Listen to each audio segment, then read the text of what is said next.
નમસ્તે audience, very warm welcome to you all. આપણે જોઈ રહ્યા છે standard 8 social science chapter number બીજું આપણું ચાલી રહ્યું હતું, ભારતમાં બ્રિટિશ શાસન. ઓલરેડી 2 પાર્ટ આપણે કવર કરી ચૂક્યા છીએ. ફર્સ્ટ પાર્ટમાં આપણે ઇજારેદારી સિસ્ટમ વિશે જોયું હતું. સેકન્ડ પાર્ટમાં આપણે પરમનન્ટ સેટલમેન્ટ અથવા તો જેને કહે છે કાયમી જમાબંધી વિશે આપણે જોયું હતું.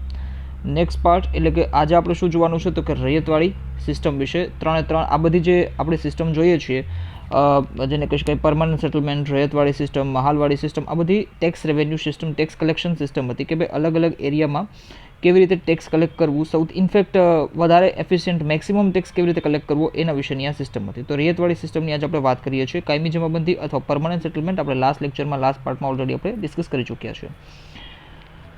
ઓલ રાઇટ, તો પરમનન્ટ સેટલમેન્ટની જો આપણે વાત કરીએ તો આપણને બધાના આઈડિયા છે. ગઈકાલે મેં તમને સમજાવ્યું કે 1793માં, ઓકે, યર જોઈ લેજો, 1793માં લોર્ડ કોર્નવાલિસે આને ઇન્ટ્રોડ્યુસ કરાવ્યું.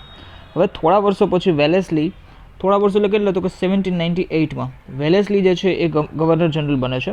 હવે એને શું કર્યું તો કે ભાઈ પરમનન્ટ સેટલમેન્ટને મદ્રાસ પ્રેસિડેન્સીમાં લાગુ કરાવ્યું. આપણને આઈડિયા છે કે મદ્રાસ ક્યાં છે તો કે ખાસ કરીને સાઉથ ઇન્ડિયામાં, બરાબર છે, બટ જે ચેન્નઈ, બરાબર છે, તો ત્યાં એને કહી શકાય કે લાગુ કરવાની કોશિશ કરી. હવે શું થાય છે તો કે ભાઈ અહીંયા એક પ્રોબ્લેમ છે મદ્રાસમાં. શું પ્રોબ્લેમ છે તો કે ભાઈ બંગાળ, બિહાર અને ઓડિશાની જેમ મદ્રાસમાં પહેલાંથી જ જમીનદાર વર્ગ જે છે એ એક્ઝિસ્ટ નહોતો કરતો, બરાબર. અને અહીંયા ખાસ કરીને એક ટર્મ આવે છે પોલિગર્સ. કદાચ તમારી બુકમાં જે છે આ ટર્મને યુઝ નથી કરેલું. ઓલરાઇટ, તો પોલિગર્સ નામે એક, જેને કહી શકાય કે એવો એક વર્ગ જે છે એ અહીં એક્ઝિસ્ટ કરતો હતો મદ્રાસમાં. હવે જ્યારે મદ્રાસ પ્રેસિડેન્સીના નર્ધન ડિસ્ટ્રિક્ટ્સમાં પરમનન્ટ રેવન્યુ સિસ્ટમને ઇમ્પ્લિમેન્ટ કર્યું તો શું થયું કે ભાઈ આ એરિયાના જે પોલિગર્સ છે એને એરિયાના જમીનદાર, બરાબર છે, હવે એને રિકોગ્નાઇઝ કરાય. એટલે હવે પોલિગર્સ જે છે એ જ ખાસ કરીને જમીનદાર જેવું કામ કરશે. હવે કલ્ટિવેટર્સથી ટેક્સ કલેક્ટ કરવાની જવાબદારી પોલિગર્સની હતી, પણ આ પોલિગર્સ જે છે એને જમીનદારથી બિલકુલ અલગ હતા. આ પોલિગર્સ જમીનદારી પણ કરવા નહોતા માંગતા. એનું કારણ શું હતું તો એનું કારણ આપણે થોડુંક બેકગ્રાઉન્ડમાં આપણે ચેક કરી લઈએ. એકચ્યુઅલી બુકમાં આવું બધું કાંઈ નહીં આપેલું હોય, પણ થોડુંક આપણે બેકગ્રાઉન્ડને ચેક કરી લઈએ. તો આ પોલિગર્સ પહેલાં તો આવે છે ક્યાંથી એ હું તમને સમજાવવાની કોશિશ કરું. તો આપણને વિજયનગર સામ્રાજ્ય, જ્યારે મધ્યકાલીન ભારતનો ઇતિહાસ આપણે કરતા હતા ત્યારે મેં તમને થોડું ઘણું સમજાવ્યું હતું વિજયનગર સામ્રાજ્ય વિશે. તો વિજયનગર એમ્પાયર જે છે એ 1336માં એસ્ટાબ્લિશ થયું છું. 1336માં જેને કહી શકાય સ્થાપના થઈ હતી. હવે આખા સાઉથ ઇન્ડિયામાં એકચ્યુઅલી આ જેને કહી શકાય કે વિજયનગર એમ્પાયર ફેલાણું હતું. થોડુંક મેપને આપણે એનાલિસિસ કરવાની કોશિશ કરીએ તો આ દક્ષિણ ભારતનો મેપ છે. હવે શ્રી કૃષ્ણદેવરાય જે છે એ એના બેસ્ટ રૂલર હતા. એમણે શું કર્યું હતું કે 1502 થી લઈને 1529 સુધી રૂલ કર્યું છે. પોતાના એડમિનિસ્ટ્રેશનને એફિશિયન્ટ બનાવવા માટે જેને કહી શકાય કે આખું જે વિજયનગર એમ્પાયર છે એને 3 પાર્ટ્સમાં એને ડિવાઈડ કર્યું હતું. કયા 3 પાર્ટ્સમાં તો કે આ પહેલો પાર્ટ, બીજો પાર્ટ અને આ ઉપરનો જે છે ત્રીજો પાર્ટ, બરાબર છે. હવે જે નીચેનો એકદમ પહેલો પાર્ટ છે આ મદુરાઈ જે છે એને સેન્ટર બનાવાયું. મતલબ એક જેને કહી શકાય કે એક રીતે કહી શકો ને કે આખું વિજયનગર એમ્પાયર હતું અને એમાં 3 પ્રોવિન્સીસ એને પાડી દીધા, પાર્ટ ડિવિઝન કરી દીધું, એડમિનિસ્ટ્રેશન એફિશિયન્ટ બને એટલા માટે. તો આ જે નીચેનો પાર્ટ તમને દેખાય છે ત્યાં મદુરાઈ જે છે એને સેન્ટર બનાવ્યું. બીજા પાર્ટ જે છે એમાં થંજાવુરને સેન્ટર બનાવ્યું અને ત્રીજું પાર્ટ જે છે એને ત્રીજા પાર્ટમાં જીંજીને સેન્ટર બનાવ્યું, બરાબર છે. આવા ત્રણેય એરિયામાં એડમિનિસ્ટ્રેશન માટે એક હેડ અપોઇન્ટ કરાયા હતા. એટલે માની લો કે આ એક પાર્ટ છે તો અહીંયા એક હેડ, અહીંયા બીજો એક હેડ અને અહીંયા ત્રીજો એક હેડ. તો 3 પ્રોવિન્સ, એની ઉપર 3 હેડ, એક રીતે કહી શકો ચીફ મિનિસ્ટર લાઈક, બરાબર છે. હવે આ પોઝિશનને નાયક કીધું, પોઝિશનને નામ આપી દીધું નાયક, બરાબર છે. હવે આ હરેક જેને કહી શકાય નાયકની અંડરમાં જે એરિયા હતા એને ફર્ધર ડિવાઈડ કરાયા અને બહુ બધા એડમિનિસ્ટ્રેટિવ ડિવિઝન્સ જે છે એમાં ખાસ કરીને, અને હરેક ડિવિઝનની ઉપર એક હેડ પાછો અપોઇન્ટ કરાવ્યું. એવું નથી કે ભાઈ ડાયરેક્ટલી આ નાયક જે છે રૂલ કરતા.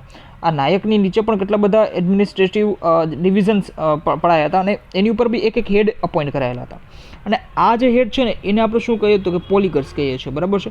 તો ખાસ કરીને પોલિગર્સ જે ટર્મ આવે છે એ ટર્મ અહીંયાથી આવે છે. તો મદ્રાસ જે છે મેં તમને હમણાં જ કીધું એમ બંગાળ, બિહાર, ઓડિશાની જેમ ડાયરેક્ટલી અહીંયા કોઈ જમીનદાર એક્ઝિસ્ટ નહોતા કરતા, પણ પોલિગર્સ જે છે એક્ઝિસ્ટ કરતા હતા. એટલે શ્રી કૃષ્ણદેવરાય જે છે એ ઉપર આવશે, એની નીચે 3 આવશે, મદુરાઈ, થંજાવુર અને જીંજી, 3 પાર્ટ, બરાબર છે. અને આ જે 3 પાર્ટ હશે એના અલગ અલગ એડમિનિસ્ટ્રેટિવ ડિવિઝન્સ પડાયેલા હશે અને આ એડમિનિસ્ટ્રેટિવ ડિવિઝન્સ જે છે એને રૂલ અથવા તો જેને કહી શકાય કે એના ઉપર શાસન કોણ કરશે તો કે પોલિગર્સ કરશે. એકચ્યુઅલી શાસન તો ન કહી શકાય, કેમ કે શાસન તો અલ્ટિમેટલી કૃષ્ણદેવરાય જ કરે છે, આ એના બિહાફમાં એનું કામ કરે છે એક રીતે. તો આ રીતે કૃષ્ણદેવરાય જે છે એને ખાસ કરીને 3 ટાયર એડમિનિસ્ટ્રેટિવ સિસ્ટમ જે છે એને એનું એસ્ટાબ્લિશમેન્ટ કરેલું હતું. 3 ટાયર એડમિનિસ્ટ્રેટિવ સિસ્ટમ, બરાબર છે. સૌથી ઉપર રાજા, પછી નાયક આવશે અને પછી આવશે પોલીગર્સ. પોતાના એડમિનિસ્ટ્રેટિવ ડિવિઝનમાં એડમિનિસ્ટ્રેશન માટે પોલીગર જે છે એને ખાસ કરીને ફ્રીડમ, લિબર્ટી મળેલી હતી, આઝાદી હતી. મતલબ એની પાસે એક જેને કહી શકાય પોતાની ખુદની જ એક સ્ટેન્ડિંગ આર્મી હતી, પોતાના પ્લેસીસ અને ફોર્ટ્સ પણ હતા, અને ખાસ કરીને પોતાના એરિયામાં ટેક્સ કલેક્શનની જવાબદારી પણ આ પોલીગર્સ લોકોની જ હતી. તો આ રીતના તમે જુઓ કે પોલીગર્સનો એક જેને કહી શકાય કે મહત્ત્વનો હોદ્દો હતો, બરાબર છે. આ કલેક્ટેડ ટેક્સમાં પાછો એક પોતાના માટે પોતાનો ભાગ રાખવાનો અને બાકીનું નાયકને દેવાનું, પ્લસ રૂલર જે રાજા હોય એને પણ દેવાનું, તે ત્યાં સુધી પહોંચતું, બરાબર છે. તો આ રીતના આખી સિસ્ટમ ચાલતી હતી. એટલે તમે એક રીતે સમજી શકો કે આ જે પોલીગર્સ છે એનો પાવર કેટલો હતો, કે એની પાસે પોતાની સ્ટેન્ડિંગ આર્મી, પોતાના પ્લેસીસ અને ફોર્ટ્સ, પ્લસ ટેક્સ કલેક્શનની પાવર, અને તો આ બધી વસ્તુથી પોલીગર્સ જે છે એ પણ જેને કહી શકાય કે પેલું હતા. અને ઇનફેક્ટ લો એન્ડ ઓર્ડર જે છે મેન્ટેન કરવાનું કામ પોતાના એરિયામાં, એનું કામ પણ પોલીગર્સનું જ કામ જે છે પોલીગર્સ જ કરતા, બરાબર છે. પોતાના એરિયાની પ્રોસ્પેરિટી, ગ્રોથ, આ બધાને જેને કહી શકાય ઇન્ક્રીઝ કરવું, તો એ પણ કામ કોનું હતું, એની રિસ્પોન્સિબિલિટી કોની હતી, તો કે પોલીગર્સની હતી. એટલે કૃષ્ણદેવરાય જે છે રાજા, શાસક, એ ડાયરેક્ટલી આ બધા નાના નાના એરિયામાં પોતે કામ ન જોવે, પોલીગર્સને કામ સોંપી દીધું હતું. ડેવલપમેન્ટના કામ કરાવવું હોય, સપોઝ કોઈની ઇરિગેશનનું કામ છે, ક્યાંય પણ બીજું ત્રીજું ઇવન એગ્રીકલ્ચરનું કામ છે, બધું કામ કોને કરવાનું, તો કે પોલીગર્સનું કામ કરવાનું. તો પોલીગર્સ કેટલો મહત્વનો હોદ્દો થઈ ગયો. એકચ્યુઅલી તો તમે જુઓ કે પોલીગર્સ એટલે એક રાજા જેવો જ હોદ્દો થઈ ગયો, બરાબર છે. હવે જેમ જેમ સમય જાય છે વિજયનગર એમ્પાયર જે છે એ ધીમે ધીમે વીક થતું જાય છે, અને આ પોલીગર્સ ત્યાંના લોકલ રૂલર જે છે એ બની જાય છે, કેમ કે ઓલરેડી આની પાસે આટલો બધો પાવર હતો, અને ધીમે ધીમે કેમ કે વિજયનગર એમ્પાયર જે છે એ વીક થાય છે, તો આ પોલીગર્સ જે છે પોતે જ ત્યાંના લોકલ રૂલર બની જાય છે. અને આપણને ખબર છે કે ભાઈ જ્યારે એંગ્લો મૈસૂર વોરમાં આપણે જોઈ ગયા હતા કે ખાસ કરીને આ વિજયનગરવાળો જે પાર્ટ છે એરિયા, એ જેને કહી શકાય કર્ણાટિક, મૈસૂર, ત્રાવણકોર, બરાબર છે, આ બધા ક્ષેત્રોમાં ડિવાઈડ થઈ જાય છે. એટલે મેં તમને હમણાં મેપ સમજાયું, બરાબર છે. આ 3 મેં પાર્ટ તમને સમજાવ્યા હતા વિજયનગર એમ્પાયરના. હવે તમે જુઓ કે અહીંયા તો આખું સાઉથ ઇન્ડિયા આવી ગયું વિજયનગર એમ્પાયરમાં, પણ જ્યારે આપણે સેકન્ડ જેને કહી શકાય કે એંગ્લો મૈસૂર વોર્સ આપણે જોઈએ છે, એમાં આપણને ખબર છે કે ભાઈ કર્ણાટક પ્લસ ત્રાવણકોર, મેં તમને આ પાર્ટમાં ત્રાવણકોર સમજાવ્યું હતું, બરાબર છે. સાઉથ ઇન્ડિયાનો જો આપણે વાત કરીએ તો આ જે છે ત્રાવણકોર હતું, બરાબર છે. આ સાઈડ મૈસૂર હતું, અહીંયા નાનકડું ગોવા હતું, બરાબર છે. આ સાઈડ કર્ણાટિક હતું, કર્ણાટિક વોટેવર તમે જેને કહી શકો, બરાબર છે. તો આ રીતના તમે જુઓ કે આખા પાર્ટ જે છે એ આખા હવે એરિયા જે છે, જિયોગ્રાફિકલ લોકેશન જે છે બિલકુલ બધા ચેન્જીસ થતા જશે.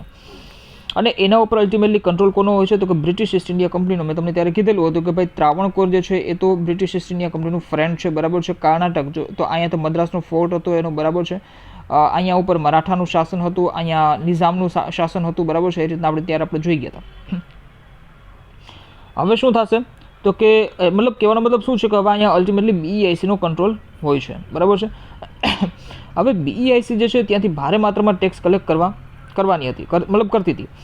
પોલીગર્સને જે છે આ બધી વસ્તુ અફોર્ડેબલ નહોતું લાગતું, એટલે શું કર્યું તો કે ભાઈ તમામ પોલીગર્સ જે છે એ યુનિટીમાં આવ્યા, અને ખાસ કરીને બ્રિટિશ ઈસ્ટ ઇન્ડિયા કંપનીને ટેક્સ દેવાની એને ના પાડી દીધી.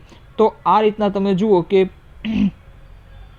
એક રીતે તમે જુઓ કે બ્રિટિશ ઈસ્ટ ઇન્ડિયા કંપનીની સામે જે કંઈ પણ થાય છે એને બ્રિટિશ ઈસ્ટ ઇન્ડિયા કંપની જળમૂળથી નાશ કરી નાખે છે, મતલબ સફાયો કરી નાખે છે. હવે આ રીતના પોલીગર જે છે એની અને BEIC વચ્ચે બેટલ્સ થવા લાગી, નાના મોટા યુદ્ધો થવા લાગ્યા. ઇનફેક્ટ તમે જુઓ કે 1795 to 1799 સુધી જે છે એ આ બધા યુદ્ધ થાય છે, બરાબર છે. પહેલી બેટલ જે છે ને એમાં તો પોલીગર્સ જીતી જાય છે, પણ બીજી બેટલમાં તો કે અલગ અલગ જગ્યાએથી આ BEIC ફોર્સિસ લઈ આવે છે અને પોલીગર્સને હરાવી દે છે. ઇનફેક્ટ પોલીગર્સ હારી જાય છે, બરાબર છે. કહેવાનો મતલબ એમ છે. આ રીતે પોલીગર્સને જે છે એ જમીનદાર બનાવવાની કોશિશ કરી, તો પોલીગર્સ જે છે એને રિવોલ્ટ કરી દીધું, ક્રાંતિ કરી દીધી. મતલબ હવે બ્રિટિશ ઈસ્ટ ઇન્ડિયા કંપની જે છે એને મદ્રાસ પ્રેસિડેન્સીમાં લેન્ડ રેવન્યુ માટે કોઈ બીજો જ રસ્તો શોધવો પડે. અને જે આ પરમેનન્ટ સેટલમેન્ટની આપણે જે વાત કરી, ઇનફેક્ટ પહેલાં મેં તમને કીધું એમ, બરાબર છે. તો પરમેનન્ટ સેટલમેન્ટને આગળ ન વધારવાનું એક રીઝન આપણે એ પણ હતું કે બ્રિટિશ ઓફિશિયલ્સ જે છે એ લોકો પણ જે છે એનાથી નાખુશ હતા. ન માત્ર પોલીગર્સ બટ બ્રિટિશ ઓફિશિયલ્સ જે છે એ પણ નાખુશ હતા. જો કેમ કે એનું રીઝન છે લેન્ડ રેવન્યુ જે છે એને ફિક્સ કરી દેવાય, તો બ્રિટિશ ઈસ્ટ ઇન્ડિયા કંપની જે છે એની ઇન્કમ જે છે એ જે ફ્યુચર જે છે એમાં ઇન્ક્રીઝ થાય જ નહીં. અત્યાર સુધી આપણે શું જોયું તો કે ભાઈ લેન્ડ રેવન્યુ છે ફિક્સ કરી દેવાતો તો 5 વર્ષ સુધી, ને એન્યુઅલ બી આપણે જોયું, બરાબર, પરમનન્ટ સેટલમેન્ટમાં. તો એનાથી શું થાય તો કે ભાઈ બ્રિટિશ ઈસ્ટ ઇન્ડિયા કંપની છે એની ફ્યુચરમાં એની ઇન્કમ જે છે એ તો ઇન્ક્રીઝ થાય જ નહીં. તો આ રીતે બ્રિટિશ ઓફિશિયલ્સ જે છે એ પણ આનાથી વિરુદ્ધ હતા. તો હવે આ બધા જે કારણો છે એનાથી એક નવો રસ્તો શોધવાનું આવ્યું કે જેમાં રેવન્યુ જે છે એ ડિસ્ટ્રિક્ટ કલ્ટિવેટર્સથી ડાયરેક્ટ લેવાશે. એટલે હવે જો ધીમે ધીમે રૈયતવાળી સિસ્ટમ જે છે એનું બેકગ્રાઉન્ડ મેં તમને સમજાવી દીધું. તો હવે આપણે ફાઇનલી રૈયતવાળી સિસ્ટમ જે છે એને આપણે સમજવાની કોશિશ કરીએ, બરાબર છે. અને આમાં રૈયતવાળી સિસ્ટમમાં શું હતું તો કે જે કલ્ટિવેટર્સ હતા એને ડાયરેક્ટલી જ હવે એની આગળથી ટેક્સ લેવાના આવતો હતો. તો સૌથી પહેલી વસ્તુ આપણે જેને કહી શકાય કે પ્રશ્ન આવે કે ભાઈ આનું નામ રૈયતવાળી સિસ્ટમ આવું શું કામ, આ છે શું એકચ્યુઅલી, આ રૈયત શું છે, બરાબર છે. એને જો આપણે સમજવાની કોશિશ કરીએ તો કલ્ટિવેટર્સ જે હોય ને એને જ ખાસ કરીને રૈયત કહેવાતું, બરાબર છે. તો આ સિસ્ટમને એના ઉપરથી જ રૈયતવાળી. હવે રૈયતવાળી એટલા માટે દીધું, મેં તમને પહેલાં જ કીધું કે ડાયરેક્ટલી ખેડૂતો પાસેથી ટેક્સ કલેક્ટ કરવાનો, કોઈ વચ્ચે મીડિયેટર જેવું કોઈ કામ કરશે જ નહીં, એટલે આનું નામ જ આપી દીધું રૈયતવાળી સિસ્ટમ. રૈયત એટલે શું તો કે કલ્ટિવેટર્સ. આ સિસ્ટમમાં રૈયતને જે ખાસ મતલબ જે કોઈ પણ રૈયત હોય, બરાબર છે, એને જમીનના ઓનર જ બનાવી દેવાનો. પહેલાં શું થતું તો કે જમીનદારને જમીનના ઓનર્સ બનાવ્યા હતા. કમ્પેરિઝન યાદ રાખજો. હવે શું તો કે ભાઈ ખાસ કરીને જે રૈયત છે જે પોતે જમીન ખેડે છે ને એ જ જમીનના ઓનર બનાવી દેવા. મતલબ કે જ્યાં તે પોતે જ્યાં કલ્ટિવેશન કરે, બરાબર છે, અને એ બધા રાઇટ્સ જે પરમનન્ટ સેટલમેન્ટમાં જમીનદારોને આપ્યા હતા ને એ બધા જ રાઇટ્સ છે, બધા જ હક અધિકારો એ હવે રૈયતને પણ અપાયા. અને આ માલિકી જે છે એ વારસાગત કરાય, હેરિડેટરી કરાય. એટલે પહેલાં જમીનદારીમાં સિસ્ટમમાં બી એવું જ હતું, બરાબર છે. કાયમી જમાબંધીમાં જમીનદારને જે છે માલિકી વારસાગત હતી, આમાં પણ એ જ સેમ ટુ સેમ થઈ ગયું. હવે લોકો ચાહે તો પોતાની લેન્ડને વેચી શકે, કોઈ બીજાને ઇનફેક્ટ ટ્રાન્સફર કરી શકે, જેને કહી શકાય રેન્ટ ઉપર પણ પોતાની લેન્ડને દઈ શકે. તો આ બધી જ વસ્તુઓ જે છે અહીંયા થઈ ગઈ. મતલબ રૈયતવાળી સિસ્ટમમાં એક ખૂબ મહત્ત્વની વાત એ હતી કે અહીંયા જે છે એ એસેસમેન્ટની વાત હતી. એક એસેસમેન્ટ એટલે શું તો કે લેન્ડ એસેસમેન્ટ, બરાબર છે. હવે શું થાય કે ભાઈ એક ડિટેલ્ડ સર્વે એમાં થતો હતો જમીનનો, બરાબર, અને ડિસાઇડ થતું હતું કે ભાઈ રૈયતને કેટલો ટેક્સ બ્રિટિશ ઇસ્ટ ઇન્ડિયા કંપનીને આપવો પડશે. માની લો કે આ કોઈ જમીન છે, હવે આ જમીન જે છે એનો ખાસ કરીને એક લેન્ડ સર્વે થાય, એક એસેસમેન્ટ થતું, અને આમાં એના એસેસમેન્ટ ઉપરથી ડિસાઇડ થતું કે આ જમીન ઉપર જે એનો માલિક છે અથવા તો જેનો ખેડૂત છે, જે રૈયત છે, એ કેટલો ટેક્સ બ્રિટિશ ઇસ્ટ ઇન્ડિયા કંપનીને આપશે એ નક્કી થતું, બરાબર છે. અને દર વર્ષે આ રૈયત અને બ્રિટિશ ઇસ્ટ ઇન્ડિયા કંપની વચ્ચે જે એન્યુઅલ એગ્રીમેન્ટ થતા, અને આ સિસ્ટમ જે છે એમાં ગ્રોસ પ્રોડ્યુસ જે હતું એના 50% ટેક્સ જે છે એ મંગાતા હતા. બ્રિટિશ ઇસ્ટ ઇન્ડિયા કંપની મુજબ આ સિસ્ટમની ખૂબ સારી છે, બરાબર છે, કેમ કે અહીંયા કોઈ પણ પ્રકારના મિડલમેન નથી, તો કોઈ પણ પ્રકારનું કરપ્શન થવાનો કોઈ ચાન્સીસ એટલા બધા સ્કોપ નથી, બરાબર છે. તો જેથી આ સિસ્ટમ જે છે બ્રિટિશ ઇસ્ટ ઇન્ડિયા કંપની અને રૈયત બંને માટે ફાયદેમંદ રહેશે. આવું કોનું માનવું હતું તો કે બ્રિટિશ ઇસ્ટ ઇન્ડિયા કંપનીનું, પણ હકીકતમાં આવું હતું નહીં. એકચ્યુઅલી તમે જુઓ કે 30 વર્ષ સુધી આ સિસ્ટમ ચાલી, પણ પછી ફાઇનલી આ સિસ્ટમ જે છે ફેલિયર સાબિત થઈ ગઈ. એનું રીઝન તમને સમજાવું. ખાસ કરીને એક મોટું રીઝન મેં તમને હમણાં સમજાવ્યું કે ભાઈ લેન્ડ એસેસમેન્ટ થતું, લેન્ડ સર્વે થતો, બરાબર છે. હવે જુઓ કે સર્વે એફિશિયન્ટ ન હોય, ઇફેક્ટિવ ન હોય ને તો આ સિસ્ટમ સારી રીતે ન ચાલી શકે, અને જો સર્વે ઇફેક્ટિવ હોય તો આ સિસ્ટમ સારી રીતે ચાલી શકે. હવે અહીંયા શું થતું હતું, કેમ કે લેન્ડ એસેસમેન્ટ જે છે એમાં જ ગડબડ હતી. કેમ તો કે ભાઈ ઘણી વખત તમે જુઓ કે એસેસમેન્ટના માધ્યમથી ટેક્સ એ રીતના ફિક્સ થતો કે જે લેન્ડની કેપેસિટી હોય ને એના કરતાં ખૂબ વધારે હતો. કેમ કે આ લોકોનું અલ્ટિમેટલી કામ શું હતું તો કે ભાઈ પૈસા લેવાનું કામ હતું. હવે માની લો કે આ એક લેન્ડ છે અને આ લેન્ડમાં એસેસમેન્ટ થયું એનું, હવે આ લેન્ડ અને ખાસ કરીને જે એસેસમેન્ટ થાય અને જે વેલ્યુ નીકળે એ વેલ્યુ કરતાં લેન્ડની કેપેસિટી કરતાં જે છે એ ટેક્સ જે છે એને વધારે દેવામાં આવતો હતો, બરાબર છે. બીજું કે ભાઈ ખાસ કરીને આ લેન્ડ એસેસમેન્ટમાં કોઈ પણ પ્રકારની નેચરલ કેલેમિટીઝ જે હોય કે ભાઈ વરસાદ કેટલો પડશે, ઇનફેક્ટ વરસાદ નથી પડ્યો તો શું કરવાનું, બરાબર છે. ફેમિલીમાં કેટલા લોકો ખેતી સાથે જોડાયેલ છે, બળદ કેટલા છે, સાધનો કેટલા છે, આવી કોઈ પણ બાબત જે છે એને ખાસ કરીને ધ્યાનમાં લેવામાં આવતું નહોતું. તો પછી લેન્ડ એસેસમેન્ટ કહેવાય જ શું કામ, બરાબર છે. લેન્ડ સર્વેમાં આ બધી વસ્તુઓ જો ધ્યાનમાં નથી લેવામાં આવતી તો પછી કોઈ મતલબ જ નથી. તો અને ઇનફેક્ટ BEIC જે છે બ્રિટિશ ઇસ્ટ ઇન્ડિયા કંપની, એના મુજબ એક વખત સર્વે થઈ ગયો, બરાબર છે, અને લેન્ડ રેવન્યુ ફિક્સ થઈ ગયું, ત્યારબાદ ટેક્સ પે કરવો કમ્પલસરી છે. પછી ક્રોપ નષ્ટ થઈ જાય તોય ભલે, ક્રોપ તમારી ઉગે તો બી ભલે, મતલબ સક્સેસફુલ જાઓ તોય ભલે, ન સક્સેસ જાઓ તોય કાંઈ નહીં, પણ ટેક્સ તમારે પે કરવાનો. આ રીતના એની દાદાગીરી, એક રીતે દાદાગીરી જ કહી શકાય, બરાબર છે. અને તમે જો બ્રિટિશ ઇસ્ટ ઇન્ડિયા કંપનીના ઓફિશિયલ જે છે એ પણ ઘણા કરપ્ટ હતા. ઓન પેપર ઉપર આપણને એવું લાગે કે આમાં કરપ્શનના ચાન્સીસ નથી, પણ અહીંયા કરપ્શન થતું હતું, બરાબર છે. ઘણી વખત લોકોને શું કરતા હતા કે ડરાવતા કે ભાઈ અગર ખાસ કરીને બ્રાઇબ્સ જે છે, ઘૂસ જે છે એ ન મળી તો લેન્ડ રેવન્યુ જે છે એને ખૂબ જ હાઈ કરી દેવામાં આવશે. હકીકતમાં લેન્ડ રેવન્યુ હાઈ થાય જ નહીં. જે રીતના એક વખત ફિક્સ થઈ ગયો લેન્ડ રેવન્યુ તો પછી એને ચેન્જીસ કરવાની કેમ કે એગ્રીમેન્ટ હતું, બરાબર છે, એને કોઈ ચેન્જીસ ન કરી શકે. પણ આ તો શું કહેવાય કે ભાઈ ખાસ કરીને લોકોને લોકોને ખાસ કરીને મૂર્ખ બનાવવાની વાત, અને આ રીતે ડરાવી ધમકાવીને જે છે ખાસ કરીને વધારે પડતા બ્રાઇબ્સને એ બધી વસ્તુઓ લેવાનું આ શરૂ થઈ ગયું. તો કરપ્શન જે છે અહીંયા ચાન્સીસ વધી ગયા હતા. તો આ સિસ્ટમ જે છે એ પણ ખાસ કરીને ફાઇનલી અહીંયા ફેલિયર સાબિત થાય છે. એટલે આમ જોવા જાવ ને તો રૈયતવાળી સિસ્ટમ જે છે એ પણ અહીંયા ખાસ કરીને સક્સેસફુલ નથી જતી. જોઈએ આપણામાં શું કહેવા માંગે છે. તો કે ભાઈ 19મી સદીની શરૂઆતમાં 1820માં મુંબઈ અને મદ્રાસમાં પ્રાંતોમાં રૈયતવાળી પદ્ધતિને લાગુ કરવામાં આવી હતી અને એના પ્રણેતા હતા થોમસ મુનરો. તે સમયે તેઓ મદ્રાસ અથવા તો જેને કહી શકાય ચેન્નઈના ગવર્નર હતા. આ પદ્ધતિમાં જમીન ખેડનારે જમીનનો માલિક બનાવવામાં આવ્યો. મેં તમને કીધું એમ કે અહીંયા કોઈ પણ પ્રકારના મીડિયેટર રહેશે નહીં. સરકારની શરત મુજબ ખેડૂતે જમીન મહેસૂલ ચૂકવવાનું હતું. આ પ્રથાથી જમીનની માલિકી અથવા તો હકનો કોઈ ફાયદો થતો નહોતો. એના કારણો આ મુજબના હતા. શું? તો કે ભાઈ જમીનનું વધારે પડતું મહેસૂલ, સરકાર ઈચ્છે ત્યારે જમીન મહેસૂલમાં વધારો કરવાનો હક ધરાવતી હતી. કોઈ પણ સ્થિતિમાં અનાજ ન પાકે કે નાશ પામે તો પણ રૈયતે જમીન મહેસૂલ તો આપવું જ પડતું હતું. સેકન્ડ પોઈન્ટ જે છે એ તમને શું કહેવા માંગે છે, સરકાર ઈચ્છે ત્યારે જમીન મહેસૂલમાં વધારો કરવાનો હક ધરાવતી હતી. એટલે એક વખત એગ્રીમેન્ટ થઈ ગયો કે ભાઈ 1 વર્ષ માટે એટલો ટેક્સ દેવાનો એટલે દેવાનો, તો એમાં સરકાર પણ ચેન્જીસ ન કરી શકતી, બરાબર છે.